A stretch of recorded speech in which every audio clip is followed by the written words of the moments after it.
말씀해 드린 대로 죽음의 광야에서의 부활의 조건들에 대해서 우리 함께 말씀을 나누고자 합니다. 우리가 이제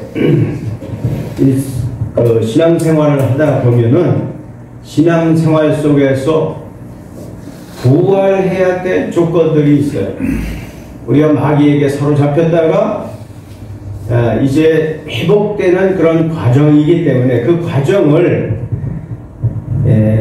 이스라엘 백성들이 애굽 땅에서부터 출발해서 가나안 땅까지 가는 그 노정 가운데에서 하나님께서 우리에게 주시는 귀한 말씀이 있다 이겁니다. 아멘. 이 광야는 어떤 곳인가? 광야는 어떤 곳인가?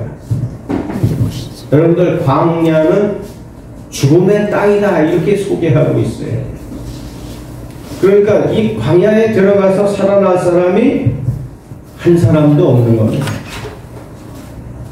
그런데 하나님께서 이스라엘 백성들을 광야에서 가나안 땅으로 가는 노정에서 그들에게 은혜를 베풀어 주심으로 말미암아서 그들이 죽음으로부터 살아나는 역사가 일어나게 되는 겁니다. 그 역사를 제가 축약해 가지고 여러분들에게 소개를 해 드리고자 하는 거예요. 이 광야의 길은 죽음의 길, 십자가의 고난의 길이라고 그렇게 볼 수 있어요. 고난의 길이라. 이 광야는 성경은 이렇게 말합니다. 에레미야 2장 6절 말씀에서 외로운 곳이다. 외로운 곳. 그 다음에 출애굽기 17장 1절에서는 목마른 곳이다. 목마른 곳. 물이 나오는 데가 없어요. 사막이야, 사막. 거기 들어가면 마시지 못해서 죽는 거예요. 그 다음에 길이 없대요. 길이. 이사야 43장 9절 말씀에서 길이 없다고 말씀하고 있어요. 길이 없다. 세 번째는 짐승이 부르짖는 곳. 신명기 32장 10절 말씀에서 짐승이 부르짖는 곳이다. 그 다음에 민수기 20장 5절 말씀에서는 경작이 안 되는 곳이다. 물이 없으니까 경작이 되겠습니까? 뭘 심어도 안 돼요. 네? 말라버리죠. 이게 광야 땅이 그렇단 말이에요. 그 다음에 불뱀이 있는 곳, 그 다음에 천갈이 있는 곳, 건조한 땅이라고 신명기 8장 15절에서 그와 같이 말씀하고 있습니다. 에레미야 2장 6절 말씀은 아주 못을 박아놓고 있어요. 뭐라고 말씀을 하느냐면 사망의 음침한 땅이다. 이렇게 못을 박아놓고 있단 말이에요. 여러분들 사도행전 7장 38절 말씀에 보면은 광야를 뭐라 그러냐면 광야교회다 이렇게 표현하고 있습니다. 광야교회.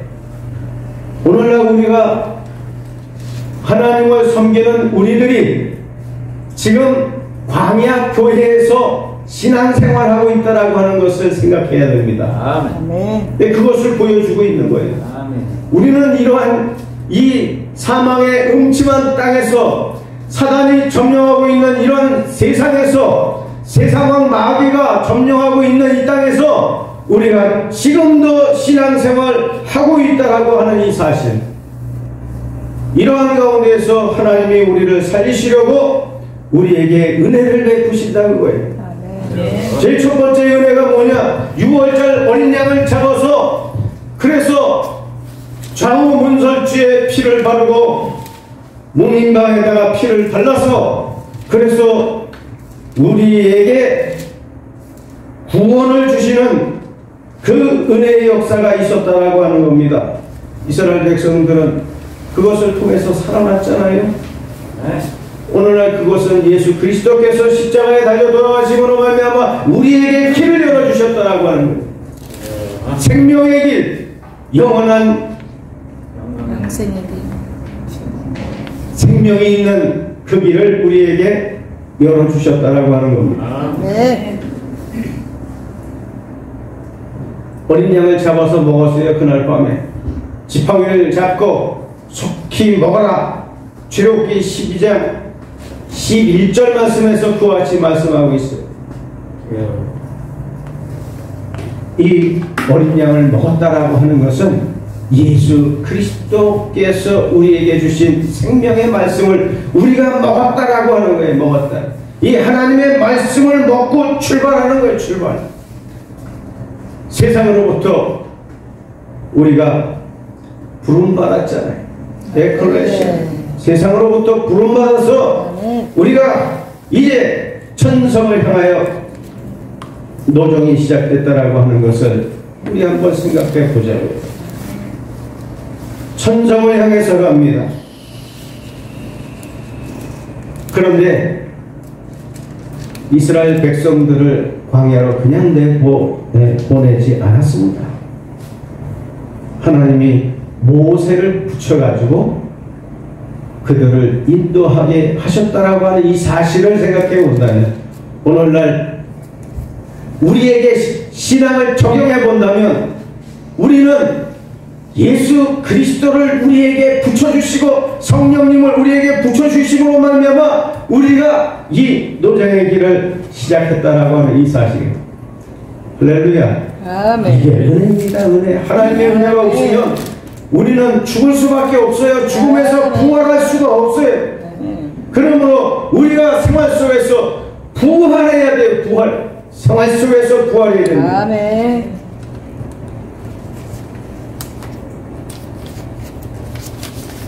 두 번째는 광야에 나가니까 너무너무 해만 떨어지면 추운데 얼마나 추운가 하면, 제가 사우디 생활 한 2년 해봤거든요. 바레인 생활은 1년 해보고 엄청나게 추워요. 해만 떨어지면 이게 막 영하로 떨어져요. 얼음이 온다니까요. 그런 추위에서 이스라엘 백성들을 그 추위로부터 하나님께서 보호하시려고 어떻게 하셨는가 하면 불기둥을 세워주셨어요. 아멘. 민수기 14장 14절에서 불기둥으로 그들을 보호하셨다고 하나님이 말씀하고 있다는 말입니다. 아멘. 이 불기둥을 딱 세우면 이 불기둥 반대편에서 바람이 이 백성들 있는 쪽으로 솔솔 불게 하시는 거예요. 그러면 이 백성들이 이 열기 때문에 이 추운 밤에도 따뜻하게 지낼 수 있었다라고 하는 이 사실. 이것이 하나님의 은혜라고요. 이것이 부활이라니까요. 부활의 모양이라고요. 그냥 내버려두면 죽습니다.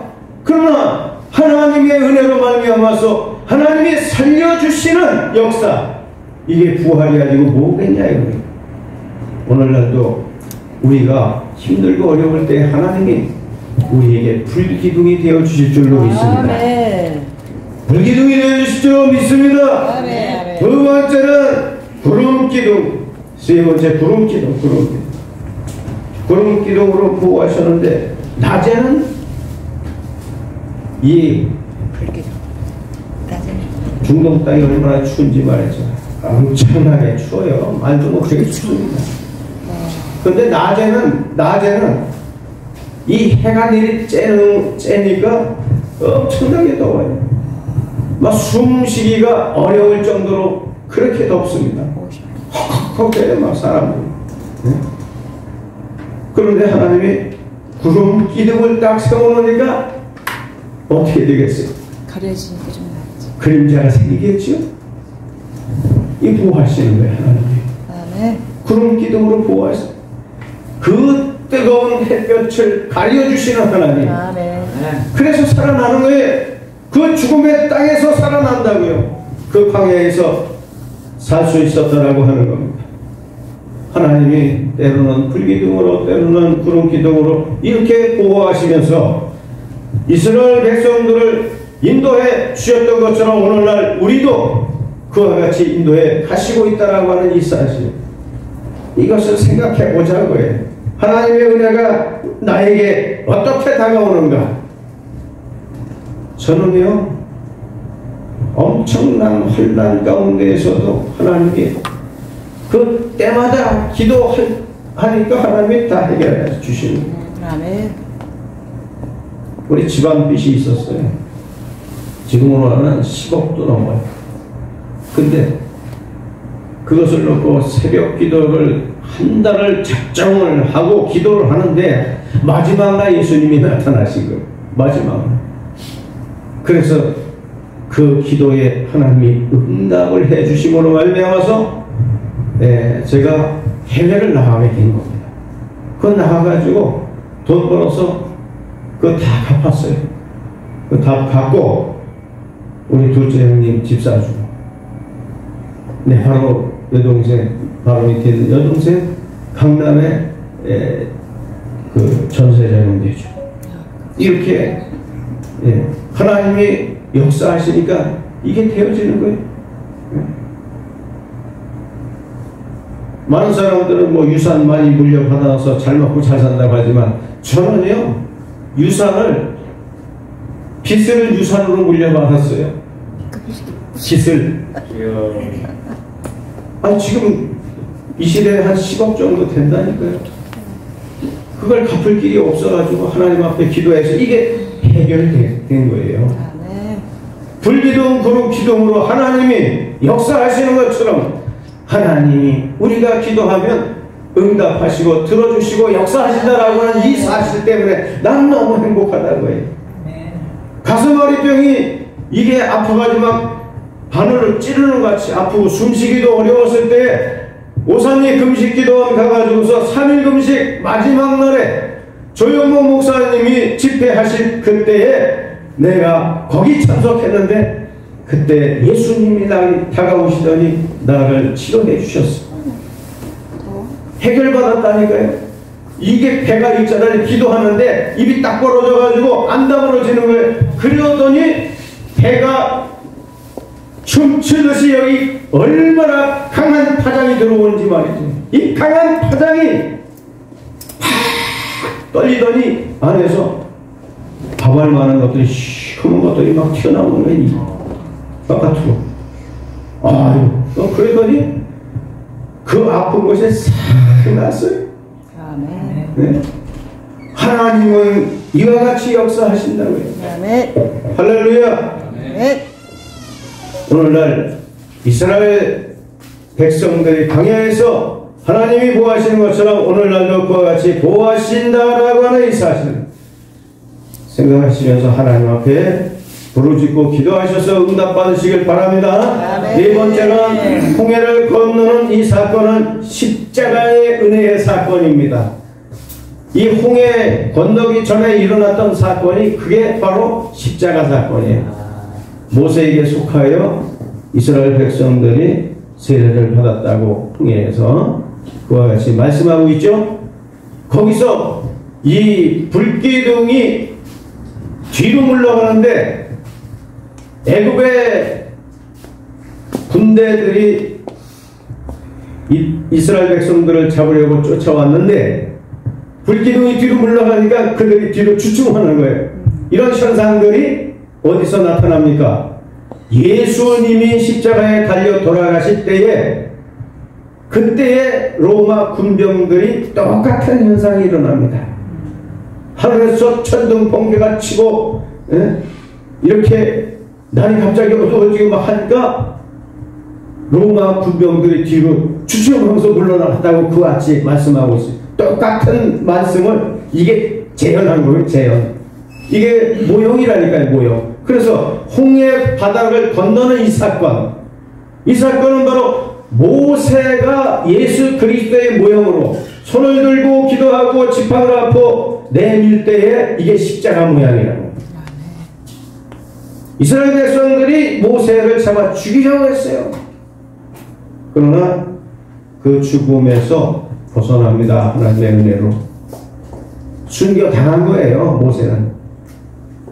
그게 십자가 사건이라. 그래서 죽음으로부터 건져지는 이스라엘 백성들을 볼 수 있습니다. 오늘날 우리는 예수 그리스도로 말미암아 사망의 음침한 골짜기에서 우리 권사님 찬양하신 것처럼 사망의 음침한 골짜기에서 우리를 건져주신 이가 누구신가? 예수 그리스도이십니다. 아멘. 할렐루야. 믿음으로 받아들이면 되는 거예요. 아멘. 다섯 번째는 성막에 동거하는 그 사건. 하나님이 이스라엘 백성들이 죄를 지면 죽을 수밖에 없잖아요. 율법을 못 지키니까 죽어야 되잖아요. 그러나 하나님께서 그들을 단회적이지만 살리시기 위해서 제사법을 주심으로 말미암아 그 제사법으로부터 그들이 살아날 수 있었다라고 하는 이 사실을 알려주고 있어요. 할렐루야. 이 제사장은 예수 그리스도를 상징합니다. 그래서 예수 그리스도를 상징하는 제사장이 자기 피를 들고 지성소로 들어가서 시온장 위에 그 피를 부을 때 하나님이 용서를 해주시는데 모든 백성들이 그 대제사장이 들어갈 때에 가슴에 흉패를 달고 들어갑니다. 흉패에 12제자, 12보석. 그들은 이스라엘 백성들을 대표하고 있는 겁니다. 가슴에다가 대제사장이 끌어안고 들어가서 피를 부을 때 하나님이 그것을 보고 용서했다는 거예요. 오늘날 예수 그리스도께서 인류의 모든 허물과 인류의 모든 죄를 뒤집어 쓰고 하나님 앞에 자기 피를 들고 들어갈 때에 하나님이 인류의 죄를 용서해 주셨다라고 하는 이 사실 믿으시기를 바랍니다. 아멘. 그래서 부활하는 거예요. 부활. 여섯 번째는 반석의 생수. 여러분들 반석의 생수를 생각해 보십시다. 반석을 발로 때렸더니 거기서 물이 흘러나왔어요. 근데 반석이 둘로 갈라졌죠? 좌우로 갈라졌습니다. 그 다음에 거기서 물이 흘러나왔어요. 이게 무슨 모양입니까? 이게 바로 십자가 모양이 십자가 모양. 예수 그리스도께서 십자가에 달려 돌아가시고 난 후에 비로소 하나님 아버지께 올라가셔서 부탁을 하시는데 무슨 부탁하십니까? 성령을 너희들에게 보내주겠다라고 하는 그 약속을 아버지께 올라가서 하셨다는 거예요.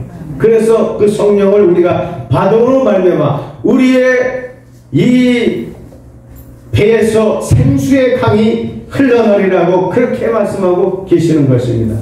여러분들 그래서 로마서 8장 2절에서 이렇게 말씀하잖아요.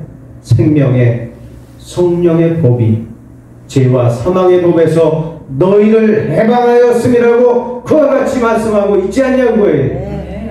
우리가 죽음으로부터 해방받았다니까요.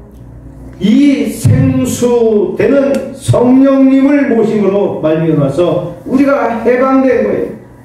죽음에서부터 부활했다니까요. 일곱 번째는 하늘에 만납니다. 하늘에 만나가 옆에서 날아온 것도 아니고 땅에서 솟은 것도 아니고 왜 하늘에서 내렸냐? 여러분들은 잘 아실 거예요. 예수님이 하늘에서부터 내려오셨기 때문에 그것을 모형화하기 위해서 이 만나를 하늘에서부터 내리셨다라고 하는 이 사실. 그래서 이스라엘 백성들이 배고픔을 면하고 죽음을 면했다는 거예요. 예? 오늘날 예수님이 전하신 이 말씀을 우리가 받아 먹는 것이 그것이 뭐라고요? 그게 만나라고 해요. 만나. 예? 진리의 말씀, 그 말씀이 만나라고 그렇게 표현한다 그 말이에요. 아멘. 예? 시간 여유 있습니다. 예. 23분. 할렐루야. 할렐루야. 마지막 여덟 번째. 요단을 언약궤를 메고 건너갔다라고 하는 이 사실. 여러분들, 요단강 건너가는 것은 성령 세례를 얘기하는 겁니다. 성령 세례. 그런 성령 세례를 어떻게 받아요? 이 궤를 메고 넘어갔다니까요. 궤. 궤에는 뭐가 있어요? 십계명이 들어있겠죠? 그 다음에 만나 항아리가 있겠죠? 그 다음에 지팡이 했겠죠? 이것이 뭐냐면 성부, 성자, 성령을 이야기하는 겁니다. 그래서 교회 이름도 셋이에요. 법궤, 언약궤, 증거궤 이렇게 셋으로 부르잖아요. 이제 증거궤는 성령을 상징하는 거고, 언약궤는 예수 그리스도를 상징하는 거고, 법궤는 성부 아버지 하나님. 왜냐하면 성부 아버지가 십계명 법을 주셨잖아요. 그래서 법궤, 법 십계명을 집어넣은 법궤. 이렇게 하나님이 궤를 메고서 건너갈 때에 성부, 성자, 성령님이 앞서서 행할 때에 요단강이 갈라졌다라고 하는 이 사실을 생각하면서 하나님이 죽음의 땅, 도저히 살 수 없는 그런 땅에서 부활의 조건들을 이렇게 주심으로 인해서 이스라엘 백성들이 부활했다라고 하는 이 사실, 그래서 살아났다라고 하는 이 사실, 이거 생각하면서 오늘 하나님 앞에 영광 돌리시고 다시 오실 주 예수 그리스도를 모셔드리면서 12월달 하나님 앞에 영광 돌리시기를 주 예수 그리스도 이름으로 축원드립니다. 아멘. 아멘.